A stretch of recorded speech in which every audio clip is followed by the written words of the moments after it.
తండ్రి ప్రత్యేకమైన సమయంలో ఈ సన్నిధిని మాతో ఉంచారు. ఈ సెప్టెంబర్ నెల మొదటి తారీఖున సంఘంగా సమాజంగా మమ్మల్ని సన్నిధికి తీసుకొచ్చారు. అందుని బట్టి నీకు కృతజ్ఞతలు తెలుపుతున్నాను. వచ్చిన బిడ్డలందరితో ఈ వాక్యము ద్వారా మీరు మాట్లాడారు. యేసు నామములో ప్రార్థించి వాక్య సందేశాన్ని ప్రారంభిస్తున్నాను తండ్రి. చెలుపైకి అని చెప్పండి. అలాగే కళ్ళు మూసి రెండు చేతులపైకి తండ్రి కొన్ని ఆశీర్వాదాలు ఈ నెలలోకి నేను పలకాలని ఆశపడుతున్నాను. ఈ సెప్టెంబర్ నెలంతా మీకు క్షేమము కలుగును గాక, మీకు ఆరోగ్యము కలుగును గాక, మీకు నెమ్మది కలుగును గాక, మీకు ఆరోగ్యము కలుగును గాక, మీకు స్వస్థత కలుగును గాక, నీకు ధనము ధాన్యము కలుగును గాక, సమాధానము సమృద్ధిగా కలుగును గాక, నది వలె సమాధానము మీ యొద్దకు వచ్చును గాక, మీ తలలు పైకెత్తబడును గాక, మీ దుఃఖము సంతోషమగును గాక, ప్రతి కీడు దూరమగును గాక, ప్రతి అపాయము దూరమగును గాక, ప్రతి దుర్వార్త మీ చెవులకు వినబడకుండా దూరమగును గాక, ప్రతి నరదృష్టి కొట్టివేయబడును గాక, ప్రతి నరఘోష దూరమగును గాక, నోటి మాట వలన కలిగే నొప్పి మీకు తగలకుండా దూరమగును గాక, విష సర్పముల ద్వారా, మృగముల ద్వారా, ప్రమాదముల ద్వారా ఎలాంటి ఆటంకాలు కలగకుండా దూరమగును గాక, మీ ఆహారం నిండాదిగా దీవించబడును గాక, మీ భార్యను నిండాదిగా దీవించబడును గాక, విష జ్వరములు మీ శరీరములకు తాకకుండా ఉండును గాక.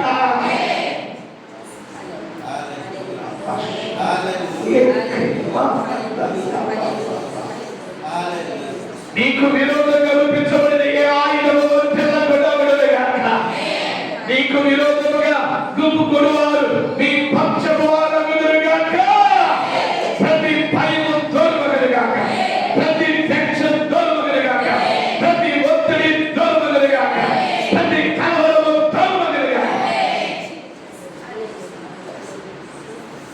శత్రువులు మీకు దూరమగును గాక, మిమ్మల్ని భయపెట్టువారు మీకు దూరమగును గాక, మీ మీదకు గొడవలకు నిష్కారణంగా మీ మీదకు గొడవలకు వచ్చువారు దూరమగును గాక.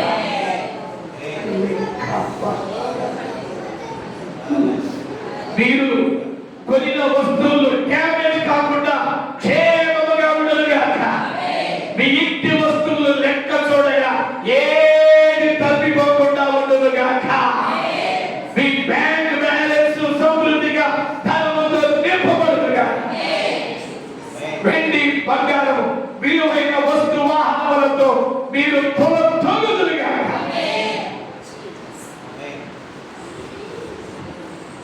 ఈ నెలంతా ఈ సెప్టెంబర్ ప్రారంభ దినం మొదలుకు ముగింపు దినం వరకు క్షేమము, ఆరోగ్యము, ఐశ్వర్యము, ఘనత, ఓ కాపుదల మీకు సమృద్ధిగా కలుగును గాక.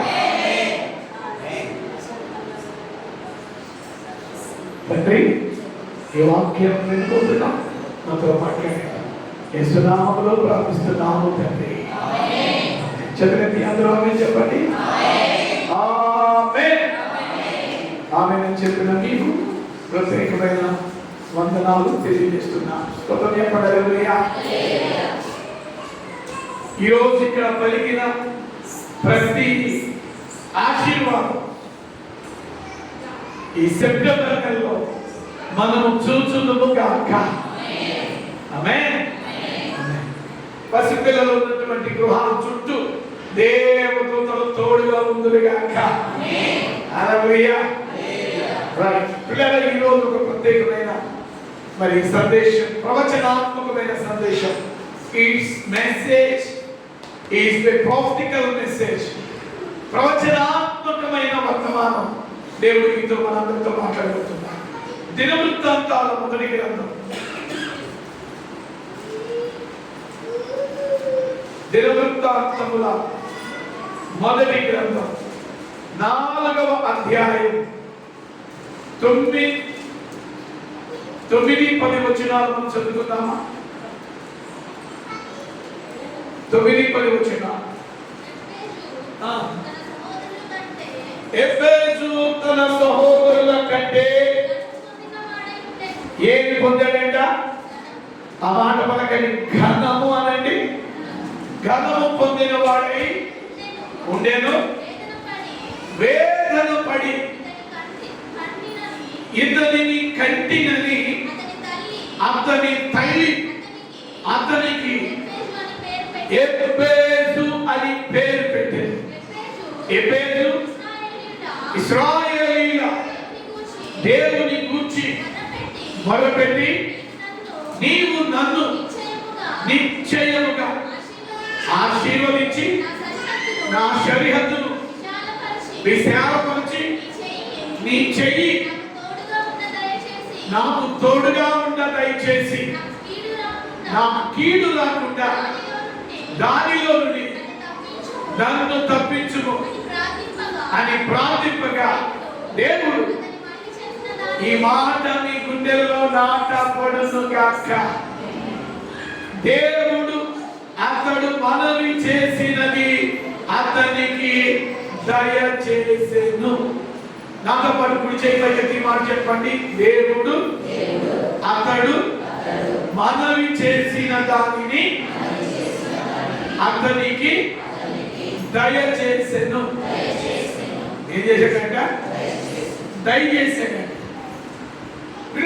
ఈ యొక్క మధ్యాహ్న వేళలో మన దేవుడు ఎలాంటి దేవుడు అంటే, మనము ఏది అడిగితే విపరాక్షగా మన దేవుడు ఎలాంటి దేవుడు అంటే, మనము ఏది అడిగితే అది మనకు కాదనకుండా, ఆ మాట పలకండి, కాదనకుండానండి, కొంచెం గట్టిగా కాదనకుండా చెప్పాలి. దయచేసే దేవుడు అంటే నువ్వు ఏది అడుగుతావో దేవుణ్ణి, మనము ఏది ప్రభుకి కావాలని మనము అడుగుతామో అది ఖచ్చితముగా బైబిల్ చెప్తుంది. మనము అడిగింది, మనము మనవి చేసినది ఆయన దయచేసే దేవుడు. ఇక్కడ నేను ఒక ప్రవచనాత్మకమైన మాట విడుదల చేయాలని ఆశపడుతున్నా. నువ్వు దేవుణ్ణి ఏది అడుగుతున్నావో అది ఖచ్చితంగా నా దేవుడు నీకు దయచేయును గాక. ఆమేన్ చెప్పండి. మనిషి అయితే ఇవ్వలేడు, బంధువులు అయితే ఇవ్వలేడు, ఇరుగు పొరుగు వాళ్ళైతే నువ్వు అడిగింది ఇవ్వలేకపోవచ్చు, స్నేహితులు అయితే నువ్వు అడిగింది ఇవ్వకపోవచ్చు, కొంతమంది మనుషులు ఉన్నా ఇవ్వలేదు. కొంతమందిని మనం ఏదైనా అడిగితే బాధపడతారు. అయ్యో నువ్వు అడిగి నన్ను బాధ పెట్టేవే అంటారు. నా దగ్గర నీకు లేదు ఇవ్వటానికి, నా దగ్గర చేతకాలు నీకు ఇవ్వటానికి చేయటానికి, నువ్వు అడిగి నన్ను బాధ పెట్టేవే అంటారు. ఉన్న చేసేవాళ్ళు కొంతమంది ఉంటారు. అడిగినప్పుడు వాళ్ళ స్తోమతను బట్టి లేనందున అయ్యో అడిగేవే, నేను నీకు చేయలేకపోతున్నానే, నేను నీకు ఇవ్వలేకపోతున్నానే అని దాన్ని బట్టి బాధపడేవాడు ఉన్నారు. బైబిల్ చెప్తుంది ఎవరిని మనం అడిగినా వాళ్ళు చేయకపోవచ్చు, కానీ బైబిల్ చెప్తుంది నువ్వు దేవుణ్ణి ఏది అడిగినా, నువ్వు దేవుణ్ణి నోరు తెరిచి దేవా నాకు ఇది కావాలి, నా బిడ్డలకి ఇది కావాలి, నా కుటుంబానికి ఇది కావాలి, నా పిల్లలకి ఇది కావాలి, నా సంఘానికి ఇది కావాలి, నా సేవకునికి ఇది కావాలి, మాకు ఇది కావాలి. మన పరిచర్య నేను ఇక్కడ ప్రారంభించినప్పుడు మొట్టమొదటి విశ్వాసి తల్లి వేస్తే బ్రతికే ఉంది. స్తోత్రం చెప్పండి. హల్లెలూయా, హల్లెలూయా. బాగానే ఉంది. కొంచెం కడిగిన పట్టుకే తల్లికి కాళ్ళు ముందు కొడుతున్నాయి. ఎక్కడికి వెళ్తుందా బాబు, ఇంట్లోనే ఉంటుంది తల్లి, ప్రార్థన చేసుకుంటుంది. అద్దెంట్లో ఉన్నాం ఈ కాలనీలో, ఒక 2 వీధులు అవకాడ. మొట్టమొదటి తల్లి ఆ తల్లి నా దగ్గరికి ప్రార్థనకు వచ్చేది. అద్దెంటిలో సేవ ప్రారంభించాను. 2 గోడలేరు, బేషన్ ఉండితే, బేషన్ స్టీల్ బేషన్ ఉండితే ఆ బేషన్ ముందు పెట్టుకుని ప్రతిరోజు ఆత్మీయ తల్లి గారు నేను ఆ పంచలో కూర్చుని పాట పాడుతూ దొరవేస్తూ ఉండేవాడిని. స్తోత్రం చెప్పండి. హల్లెలూయా. ఆ బేషన్ మీద దొరవేస్తూ ఉండేవాడిని. ఆమె అందుతున్న ఇంటి పక్కనే ఆమె కుమార్తె ఇప్పుడు కూడా ఉండింది. కుమార్తె అల్లుడు వాళ్ళ మనవరాలు నా దగ్గరికి ప్రార్థనకు వస్తూ ఉండేది అనమాట. అయితే ఆమె ఏదో మొత్తానికి ఇక్కడ పాట వినపడుతుంది. ఒక రోజు వచ్చింది,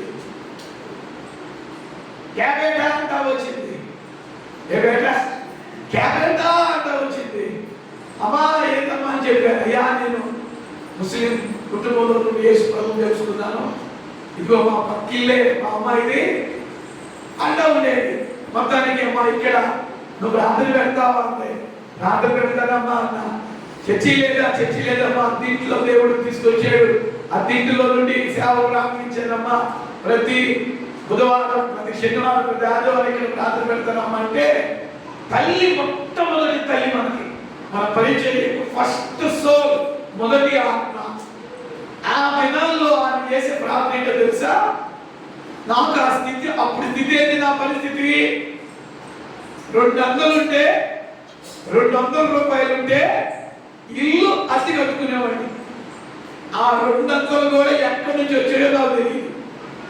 కానీ ఆ దినాల్లో తల్లి చేసే ప్రార్థన ఏంటో తెలుసా? ప్రభువా, ఎక్కడో బాపట్ల నుండి మా పాస్టర్ గారిని ఇక్కడ తీసుకొచ్చావు దర్శనంతో. మా పాస్టర్ గారు ఇక్కడ సేవ చేయడానికి ఒక మంచి స్థలం కావాలి, ఒక మంచి మందిరం కావాలి. నేను అనుకునేవాడిని, ఏమన్నా పిచ్చి పట్టిందా? తెల్లారి అద్దె కట్టుకోవాలి ప్రభా, అద్దెకి డబ్బులకు సహాయం చేయండి నేను ప్రార్థన చేపిస్తా ఉంటే ఈ తల్లి ఏం చేసిందో తెలుసా? అద్దెకి డబ్బులు అడిగేది కాదు, దేవుడిని స్థలం కొరకు అడిగేది. మాకు ఇక్కడ మంచి మందిరం కావాలయ్యా, మంచి స్థలం కావాలయ్యా, పాస్టర్ గారు ఇక్కడ గొప్ప సేవ చేయాలయ్యా, పాస్టర్ గారు గొప్ప సేవ చేయాలయ్యా. ఎలా ప్రార్థన చేసేది తెలుసా? ఇప్పటికీ నాకు ఆ దృశ్యం కళ్ళ ముందు కదిలాడిందండి. కన్నీరు కాచి ప్రార్థన చేసేది, కన్నీరు కాచి ప్రార్థన చేసేది. మనసులో అనుకునేవాడు, ఇంకేమైనా పిచ్చి పట్టిందా? ఇల్లు కడవడమే కష్టం. అప్పుడు పన్ను 9 నెలల పిల్లవాడు, 9 నెలల పిల్లవాడిని తీసుకొచ్చి సరిగా తింటుండేది కాదు, సరైన బట్టలు ఉండేది కాదు, సరైన చెప్పులు ఉండేవి కావు. పిల్లగా అద్దె కట్టుకోవడానికే సరైనటువంటి స్థితి లేని ఆ స్థితిలో ఆ తల్లి చేసిన మనవిని దేవుడు విన్నాడు. అందుకే ఒక 3 సంవత్సరాల క్రితం తల్లిని నేను సన్మానించాను. గుర్తుందా? ఆ తల్లిని సన్మానించమన్నాడు దేవుడు. అందుకే నేను పాస్టర్ గారు పిల్లల ముగ్గురు కూడా ఆ తల్లి గారిని సన్మానించాను. అంటే అది కృతజ్ఞత. నిరాకారంగా ఉన్న ఈ పరిచయకు ఒక ఆకారాన్ని తీసుకొచ్చాడు దేవుడు. ఆ తల్లి అడిగింది, యాస్టీస్గా ఏమడిగిందంటే స్థలం కావాలి, మంచి మందిరం కావాలి. సుమారు 22 సంవత్సరాలు, సుమారు 22 సంవత్సరాలు పిల్లల ఆ దినాల్లో ఆ తల్లి చేసిన ప్రార్థన. ఈ స్థలం కూడా ఆమె బంధువుల్లో అనిపించింది. స్తోత్రం చెప్పండి. అంటే దేవుడు నిశ్చయముగా మనం అడిగింది ఇస్తాడు. ఆయన పరిచయం కొరకు మాత్రమే కాదు, మీకు కూడా మీరు ఏది అడిగినా మీకు ఇచ్చే దేవుడు.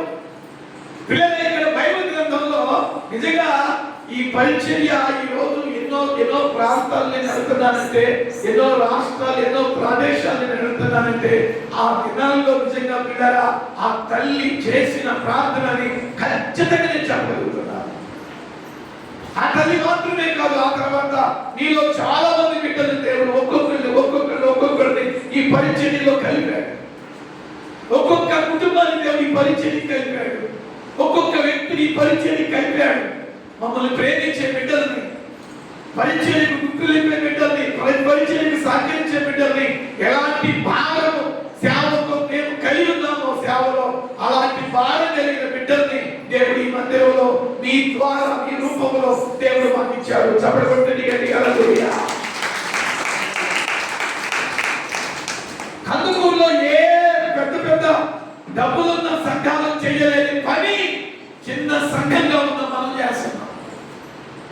ఇది ఎంత ధన్యత, ఎంత ధన్యత. మన దేవుడు మన మనవి వినే దేవుడు ఆయన, మన మనవి వినే దేవుడు ఆయన, మన మనవిని ఆలోచించే దేవుడు ఆయన.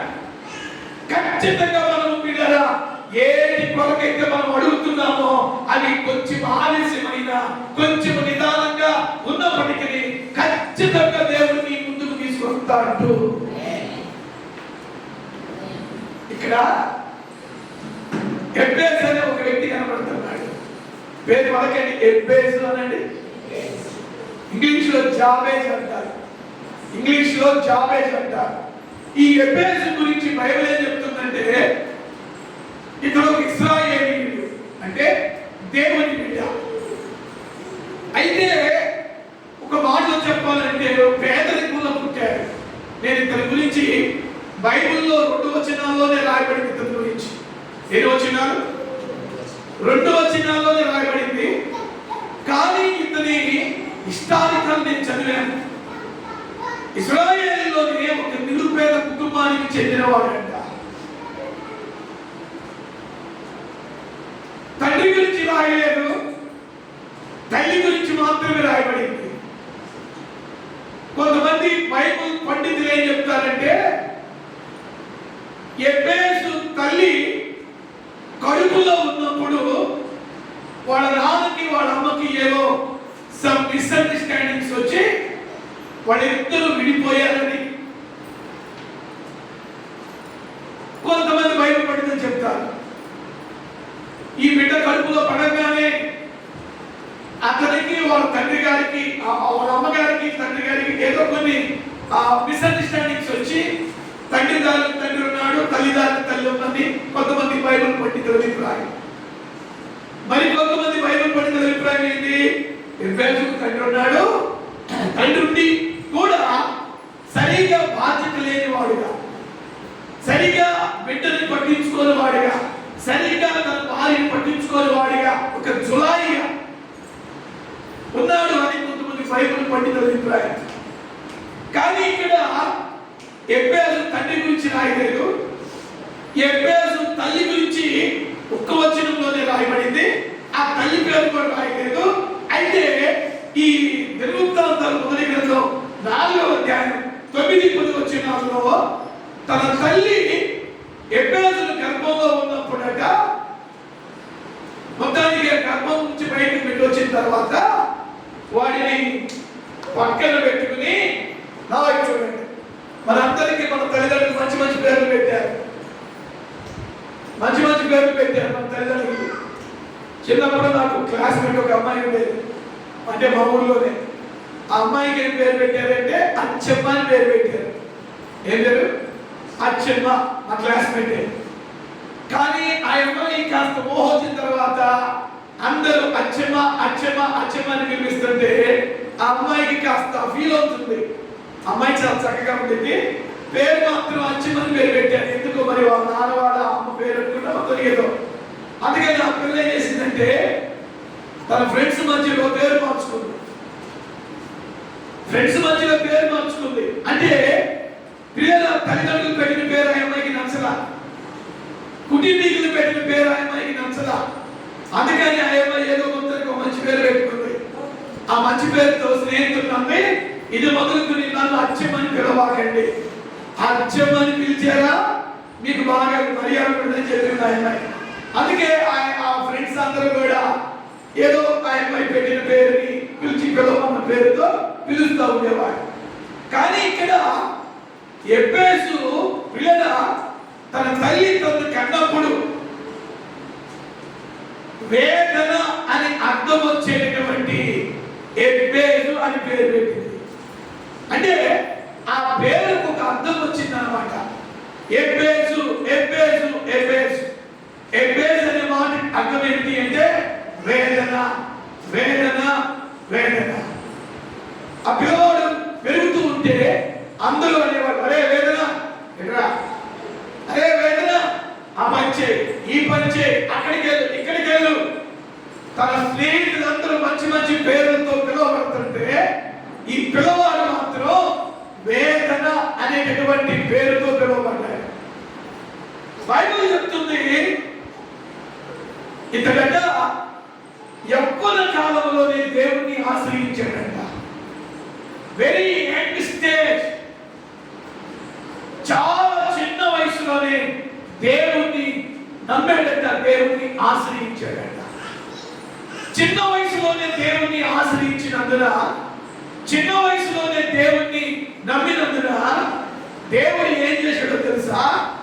పిల్లల అతని స్టోరీని పూర్తిగా మార్చివేశాడు. చెప్పబడ్డది గట్టిగా హల్లెలూయా, హల్లెలూయా. ఏం మార్చాడండి? స్టోరీ మార్చాడు. పిల్లలు, నేను ప్రకటిస్తున్న దేవుడు ఎలాంటి దేవుడు అంటే మన స్టోరీని పూర్తిగా మార్చేస్తాడు. నీ విషాదకరమైనటువంటి స్టోరీని ఆనందకరంగా మారుస్తాడు, ఆశీర్వాదకరంగా మారుస్తాడు. దుఃఖకరంగా ఉన్న నీ స్టోరీని మేలుకరంగా మారుస్తాడు. అనారోగ్యంతో ఉన్న నీ శరీరాన్ని ఆరోగ్యకరంగా నా దేవుడు మారుస్తాడు. మన దేవుడికి ఉన్న శక్తి ఏమిటంటే దేనినైనాను ఎవరినైనాను మార్చగలిగిన దేవుడు. చదివేది అని చెప్పండి. ఒకవేళ ప్రస్తుతం మీ సమస్యలు దుఃఖకరంగా ఉన్నాయా? భయపడబాకండి. ప్రస్తుతం మీ సమస్యలు మిమ్మల్ని ముందుకు వెళ్ళనీయకుండా ఉన్నాయా? భయపడబాకండి. ప్రస్తుతం మీ పిల్లల సమస్యలు కానీ, మీ కుటుంబ సమస్యలు కానీ, మీ ఆరోగ్య పరిస్థితి, మీ ఆర్థిక పరిస్థితి ఎంత ఆశాజనకంగా చెప్పుకోదగ్గ విధంగా లేదా ఏమాత్రం భయపడబాకండి. మా దేవుడు ఎలాంటి దేవుడు అంటే బైబిల్ చెప్తుంది, సాయంకాలం 7 వచ్చి రాత్రి నుండి నన్ను ఉదయం ఆ మాట పలకండి. ఉదయం అనండి గట్టిగా. ఉదయమున ఏం పుట్టిస్తాడంటే సంతోషము పుట్టిస్తాడు.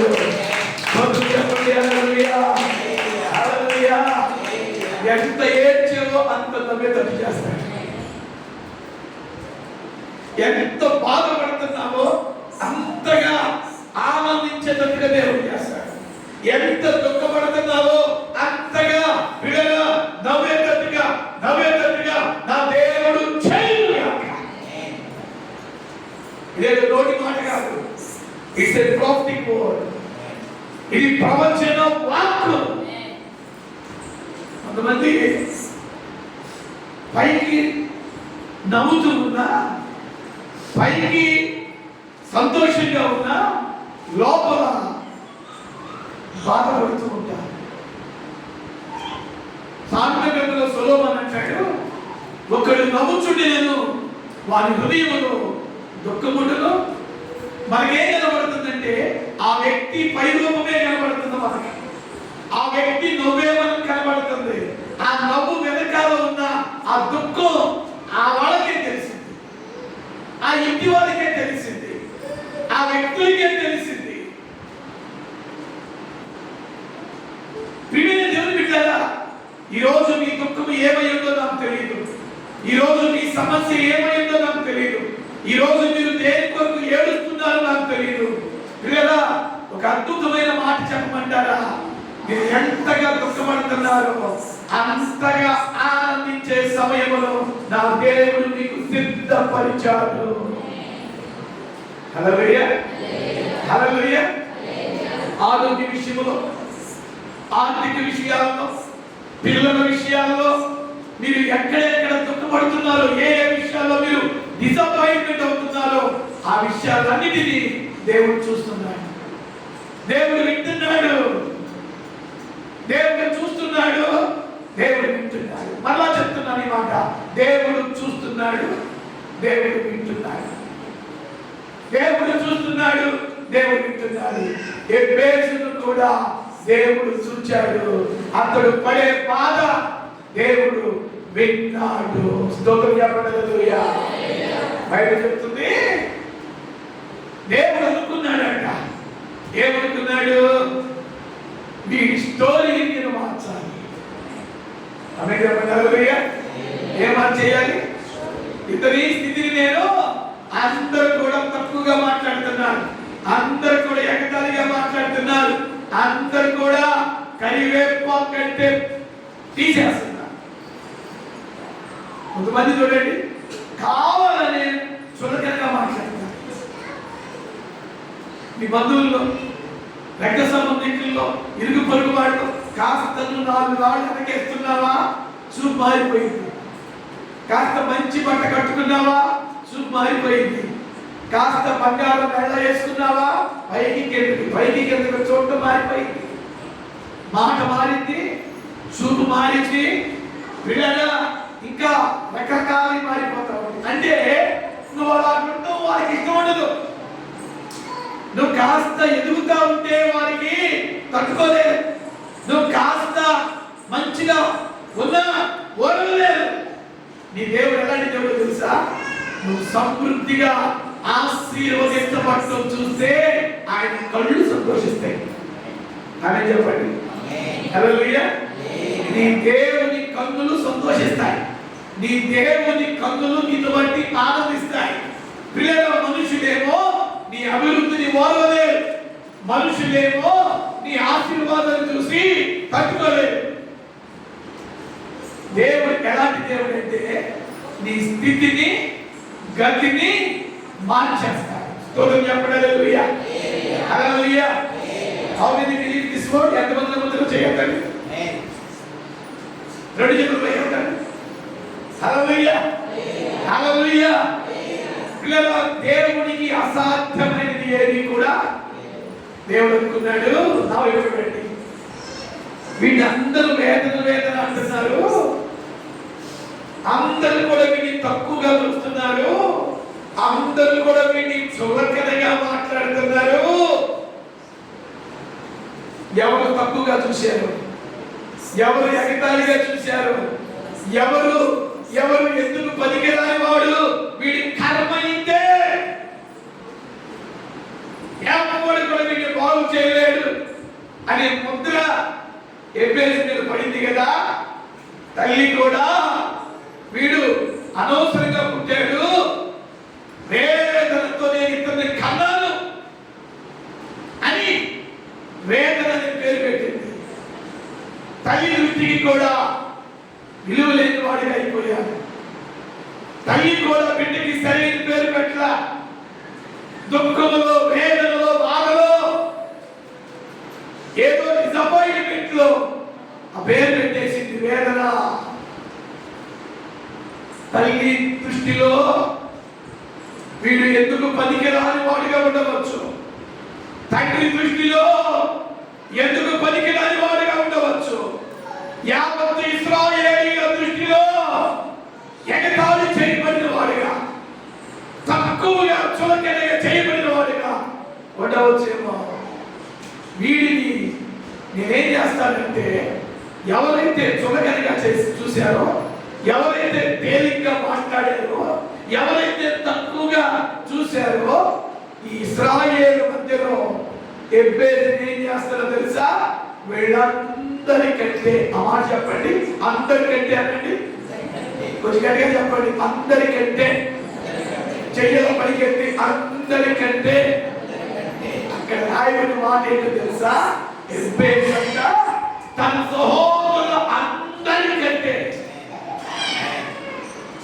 ఘనము పొందిన వాడుగా ఉన్నాడంట. చప్పట కొట్టేది. హల్లెలూయా. ఏముందంట? ఎక్కడి నుంచి వచ్చింది అక్కడ? ఆమేన్. ఆమేన్. నీ దేవుడు ఎలాంటి దేవుడో తెలుసా బిడ్డ? నిన్ను కనపరుస్తాడు ఆయన, నిన్ను హెచ్చిస్తాడు ఆయన. నువ్వు తక్కువ నాదం కాదు. I promise in the name of Jesus. దైవజనుడిగా నేను ప్రవచిస్తున్నాను. నువ్వు తక్కువ దానివి కాదు, నువ్వు తక్కువ వాడివి కాదు. నీ కుటుంబాన్ని నా దేవుడు ఎప్పుడు తక్కువ చేయడు. 300తో వచ్చే కథలు 200 అద్దె కట్టుకోలేని స్థితిలో సేవ పరిచయం ఇక్కడ ప్రారంభించాం. ఈ రోజు ఎన్ని వేల మందికి పరిచయం ఆశీర్వాదకరంగా దేవుడు చేశాడు.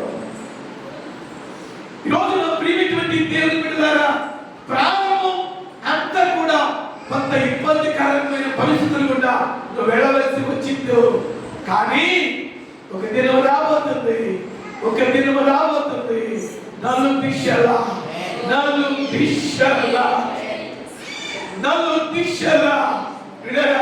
నీ కుటుంబానికి పేరిస్తాడు, నీ పిల్లలకు పేరిస్తాడు, నీకు పేరిస్తాడు. నలు దిశలా నా దేవుడు నెమ్మదిని కలుగజేస్తాడు. హల్లెలూయా, హల్లెలూయా. దేవుని కార్యాలు గొప్పవండి. అందుకే బైబిల్ చెప్తుంది, ఆయన కార్యములు కంటికి కనబడు, చెవికి వినబడు, హృదయానికి తోచినము కాదు. ఎప్పుడే చదువుకుంటాడేమో ఇక నా జీవితాంతం ఇదే నా స్థితి, ఇదే ఊర్లో ఎందుకు పనికిరాని వాడగా, ఎందుకు పనికిరాని కుటుంబంగా, తల్లి దృష్టిలోనే నాకు విలువ లేదు. వేదననే పేరు పెట్టింది మా అమ్మ. మా తల్లికి దృష్టిలోనే నేను ఎన్నికైన వాడిగా ఉన్నాను. నా బ్రతుకు ఇలాగే కొనసాగిద్దేమో అనుకున్నాడు. అది ఎబ్బేసు ఆలోచన, అది ఎబ్బేసు తలంపు. దేవుని తలంపు ఏంటో తెలుసా? నువ్వు తక్కువ స్థితిలో ఉండటం నా చిత్తము కాదు, నువ్వు కడితీన స్థితిలో ఉండటం నా చిత్తం కాదు. నువ్వు ఎందుకు పనికి రాని వాడు కానీ జన దృష్టిలో ఉన్నావు, నా దృష్టిలో నువ్వు అలా ఉండవు. నేనేం చేస్తాను తెలుసా? ఎవరైతే నిన్ను చులకనగా మాట్లాడారో, ఎవరైతే నిన్ను ఎగతాళిగా మాట్లాడారో, ఎవరైతే నిన్ను గాయపరిచే మాటలు మాట్లాడారో, ఎవరైతే వీడు పనికి రాడు, ఈ కుటుంబం ఇంతే ఇంతే ఇంతే, వీరి సేవ ఇంతే, వీరి మినిస్ట్రీ ఇంతే. ఈ లైవ్ లో కూడా ఎవరైనా దైవజనుల వాక్యం వింటుంటే, ఒకవేళ మిమ్మల్ని కూడా ఈ పరిచయం ఇంతే, ఈ సేవకుడు ఇంతే, వీరి పిల్లలు ఇంతే, ఇక ఎన్నడూ ఎదగదని ఎవరైతే అనుకున్నారో వారి ఎదుటే చేతులు పైకెత్తుదామా అందరం? వారి ఎదుటే, ఎగతాళి చేసిన వారి ఎదుటే, గాయపరిచిన వారి ఎదుటే, తక్కువగా మాట్లాడిన వారి ఎదుటే, పిల్లరా నా దేవుడు మీ కొమ్ములు పైకెత్తబోతున్నాడు. మీ కొమ్ములు నా దేవుడు పైకెత్తబోతున్నాడు.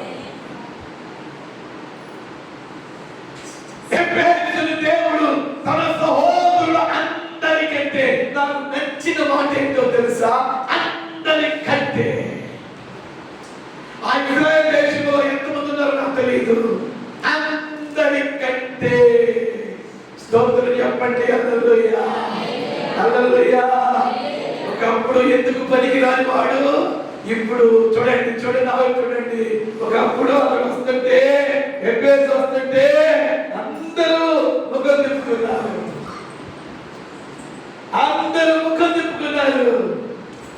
ఆ ముఖం తిప్పుకునే వాళ్ళే ఎబ్బేసు చూడాలంటే ఇలా ఇలా ఇలా ఇలా అంటే అందరికంటే. అక్కడ అసలు రాయబడిన మాట, నమ్మదగిన మాట, సత్యమైన మాట ఏంటో తెలుసా? ఎబ్బేసు తన సహోదరుల అందరికంటే. ఈరోజు ఈ యొక్క మాటతో నేను ముగిస్తున్నాను. ఇక ప్రభుత్వమైతే రాబోయే దినాల్లో ఈ యొక్క ఎబ్బేసు మీదే కొన్ని మాటలు మాట్లాడతాను. ఎబ్బేసు తన సహోదరుల అందరికంటే, నీ బంధువులందరికంటే, నీ స్నేహితులందరికంటే, నీ వీధిలో ఉన్న వారందరికంటే, నీ రక్త సంబంధికులందరికంటే. ఆ మాట నోరు చేసి పలకండి. అందరికంటే అనండి, చెయ్యొద్దనండి. అందరికంటే ఘనము పొందిన వాడాయను. ఇంగ్లీష్ లో రాయబడిన మాట ఏంటో తెలుసా? He was honored. He was honored above all people. అందరికంటే ఎబ్బేసు ఘనము పొందాడంట. ఆ దేవుడు ఆయన నమ్మిన బిడ్డల్ని ఘనపరుస్తాడు, నీ పిల్లల్ని ఘనపరుస్తాడు. మంచి ఉద్యోగాలు ఇచ్చి అఫీషియల్ గా దేవుడు కూర్చోబెడతాడు. ఆమె నేను నమ్ముతారు లేదు, దేవుడు నన్ను తీసుకెళ్ళేటటువంటి, నాకు దేవుడు నన్ను ఇచ్చిన పరిచయాలు కానీ, దేవుడు నన్ను ఆహ్వానించే ఆ కుటుంబాలు కానీ, పిల్లల మరి నా మట్టుకైతే ఐ ఫీల్ ప్రౌడ్ అండి. ఎందుకంటే నాకా ప్రభా ఈ ఘనత, నాకా ప్రభా ఈ యొక్క స్థితి నాకా ప్రభా, నాకా ఆశ్చర్య. ఏమవుతున్నారు? ఏమంచి లేదే, ఎక్కడెక్కడికి తీసుకెళ్తున్నాడు, ఎక్కడెక్కడ కూర్చోబెడుతున్నాడు, ఎక్కడెక్కడ గొప్ప గొప్ప వ్యక్తులతో కూర్చుని భోజనం చేయడానికి. వాడు చూపే ప్రేమ, వాడు చేసే పరిచర్య, వాడిచ్చే ఆతిథ్యం, వాడు నన్ను కనపరిచే విధానం, ఇది ఎక్కడి నుండి? మరో చెబుతున్నాను, దేవుడు ఒక వ్యక్తిని ఘనపరచకపోతే ఈ స్థితి రాదండి. అందుకే సమూయేలుతో దేవుడు అంటాడు, సమూయేలు నన్ను ఘనపరచు బిడ్డలను నేనేం చేస్తానంటే ఘనపరుస్తాను. హల్లెలూయా, హల్లెలూయా. నా ప్రియమైనటువంటి దేవుని పిల్లలారా, ప్రభు మాట్లాడుతాడు ఇక్కడ, ఎబ్బేసుని దేవుడు ఘనపరచు. ఎందుకు? పనికిరాని వాడు అనుకున్నాడు, కానీ అందరి నోటుల్లో నాలుగైపోయాడు, అందరి నోటుల్లో నాలిపోతున్నాడు. ప్రజలు ఏం చూస్తారు తెలుసా? మన ప్రారంభం చూస్తారు, మన ఆశీర్వాదం చూస్తారు. ఆమేన్, హల్లెలూయా. మన ప్రారంభ స్థితిని చూస్తారు, మన ఆశీర్వాదాన్ని కూడా చూస్తారు. ఇస్సాకు గురించి బైబిల్ రాబడింది. ఒక రాజు వచ్చి ఇస్సాకుని అంటాడు, బాబు ఇస్సాకు, నువ్వు ఎలాంటి వాడవంటే మా మధ్యలో నువ్వు మహారాజుగా ఉన్నావు. చెప్పడం పడతారు గట్టిగా. ఏ రాజంట? మహారాజు. ఏమిటి? ఒక సామాన్యమైన ఇస్సాకుని ఒక దేశాన్ని పరిపాలించే రాజు అంటున్నాడు, అన్యుడు అంటున్నాడు. ఇస్సాకా, నువ్వు ఎలా ఉన్నావు తెలుసా? మా మధ్య మహారాజు అని ఆ ఇస్సాకుని అంటున్నాడు. బాబు, మా ప్రజలకి నీవు కానీ నీ ప్రజలు కానీ ఎలాంటి కీడు చేయబాకండి, ఎలాంటి హాని చేయబాకండి. ఒక దేశాన్ని పరిపాలించే రాజు ఇస్సాకు దగ్గరకు వచ్చి చెయ్యి కట్టుకొని సాగిల పడుతున్నాడు, అయ్యా నువ్వు మహారాజు అయ్యా. దేవుడు తన బిడ్డలని దీవిస్తే అలా దీవిస్తాడు, అలా కనపరుస్తాడు. నువ్వు దేవుడిని కనపరచు, దేవుడు నీ కుటుంబాన్ని కనపరుస్తాడు. నువ్వు దేవుడిని కనపరిచే వ్యక్తి అయితే నువ్వు దేవుడు ఖచ్చితంగా కనపరుస్తాడు. దేవుడు నన్ను కనపరచు వారిని నేను కనపరుస్తాను అన్నాడు దేవుడు. నన్ను తృణీకరించిన వారిని నేను తృణీకరిస్తా. ఎక్కడి నుండి వచ్చిందండి ఘనత ఎబ్బేసుకి?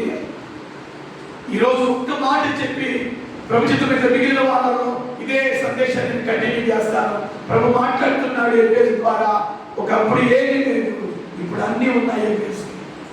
ఒకప్పుడు ఎవరి దృష్టిలో ఎన్నిక లేని వాడు, ఇప్పుడు ప్రజలందరి దృష్టి ఎబ్బేసు మీదే పడింది.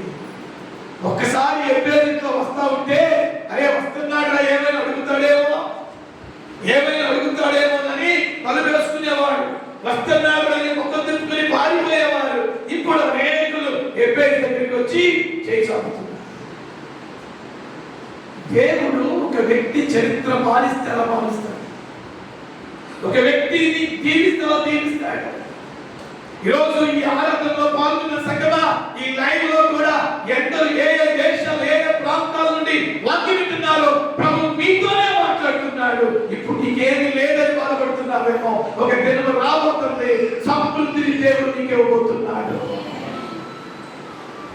ఇప్పుడు ప్రజల దృష్టిలో నువ్వు చులకనగా ఎగతాళి చేయబడిన ఎందుకు పనికిరాని వ్యక్తిగా నీవు నీ కుటుంబం ఉండవచ్చు.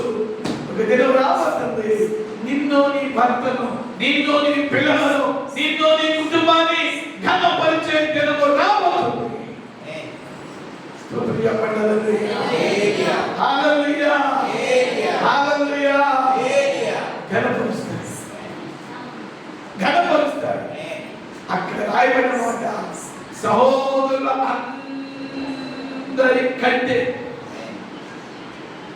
అందరికంటే నాకు ప్రభు మీకు చెప్పమన్న మాట ఏంటంటే, నా బిడ్డలకి ఈరోజు చెప్పు, ఎవరెవరైతే నా బిడ్డల్ని తక్కువగా మాట్లాడుతున్నారో ఎవరెవరైతే నా బిడ్డల్ని చులకనగా మాట్లాడుతున్నారో, ఎవరెవరైతే నా బిడ్డలు వాళ్ళ దగ్గరికి వెళితే ఏమైనా అడుగుతారేమో అని అనుకుంటున్నారు, అలాంటి స్థితిలో నా బిడ్డలు ఉన్నారు. నా బిడ్డలకి చెప్పు, ఎవరైతే మిమ్మల్ని తక్కువగా మాట్లాడారో వాళ్ళ ఎదుటే మిమ్మల్ని నేను ఘనపరుస్తాను అంటున్నాడు.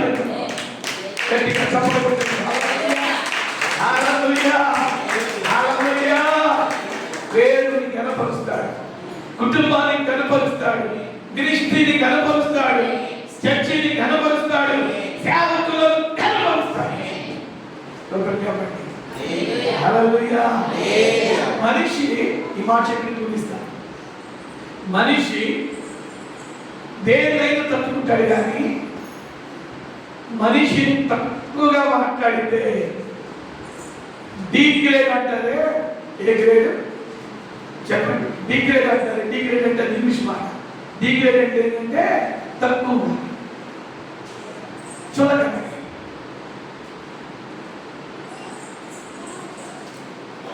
మనిషి తక్కువ. కుటుంబంలో చూడండి,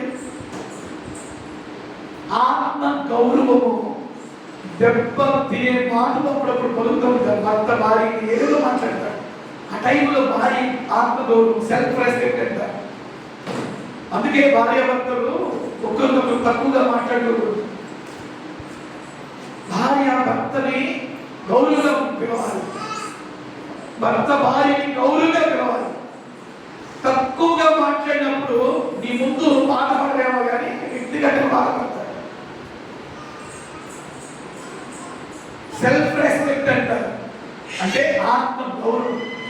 చులకనగా ఎవరిని మాట్లాడకూడదండి. ఒకవేళ అన్యులు మాట్లాడతారేమో, దేవుని బిడ్డలు ఎవరిని కూడా పొరపాటు తక్కువగా మాట్లాడకూడదు. భర్తని తక్కువగా మాట్లాడకూడదు, భార్యని తక్కువగా మాట్లాడకూడదు, పిల్లల్ని తక్కువగా మాట్లాడకూడదు. ఇతరులు ఎవరిని కూడా మనం తక్కువ చేసి మాట్లాడకూడదు.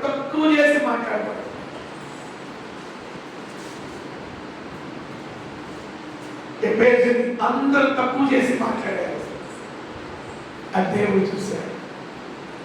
ఆ దేవుడు చూసి ఎవరెవరైతే తక్కువగా చూసి మాట్లాడారో ఎబ్బేసుని, వాళ్ళ ఎదుటే ఎబ్బేసుని వాళ్ళందరికంటే ఎబ్బేసుని దేవుడు ఘనపరిచెను అనే మాట.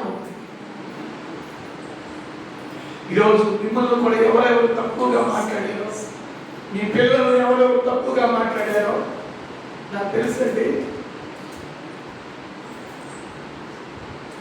ఇన్ ద బిగినింగ్ మన మినిస్ట్రీని తక్కువగా మాట్లాడిన వాళ్ళు ఉన్నారు. తక్కువగా మాట్లాడిన వాళ్ళు ఉన్నారు. ఈ పరిచయం వాళ్ళు అక్కడే ఉన్నారు. ఈరోజు అనేకులకి ఆశీర్వాదకరంగా పరిచయం దేవుడు మీద పెట్టాడు. ఆమె హల్లెలూయా. నేను నేను నేను గర్వపడి మాట్లాడలేదు, కానీ దేవుని గొప్పతనం గురించి మాట్లాడుతున్నా. I am speaking about my God's greatness. నా దేవుని గొప్పతనం గురించి మాట్లాడుతున్నాను. ఎవరెవరు తక్కువగా మాట్లాడారో వాళ్ళు అక్కడే ఉన్నారు. వాళ్ళు అక్కడే ఉన్నారని సంతోషించట్లేదు.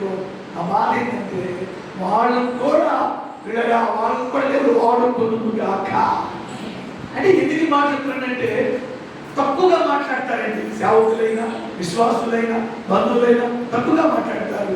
అది మనిషి స్వభావం. తక్కువగా మాట్లాడేటప్పుడు ఎదుటి వ్యక్తి ఆత్మ ఎంత దెబ్బతిందో మీకు తెలుసా మీకు? అది అనుభవించిన వాళ్ళకే ఆ పెయిన్ తెలుసు. ఎదుటి వ్యక్తిని చులకనగా మాట్లాడి ఆ బాధపడ్డ వాళ్ళకే ఆ పెయిన్ తెలుసండి. ఈరోజు మీరు ఎవరెవరి ద్వారా ఆ పెయిన్, ఆ నొప్పిని మీరు అనుభవించారో ప్రభు చెప్తున్నాడు. ఎబ్బేసు స్టోరీని మార్చినట్లుగా ప్రభు అంటున్నాడు, నా బిడ్డల స్టోరీ నేను మార్చబోతున్నాను. అందరూ లేచి నిలబడండి, స్తోత్రం చెప్పండి. హల్లెలూయా. అందరూ లేచి నిలబడి మీ కొరకు ప్రార్థన చేస్తాం. అందరూ లేచి నిలబడండి, ప్రార్థన చేస్తాం. అందరూ లేచి నిలబడి కళ్ళు పోయి ప్రార్థన చేస్తాం. చేతులు పరిగెత్తాడు, కనీసం చేతులు పరిగెత్తాడు, చేతులు పరిగెత్తాడు, చేతులు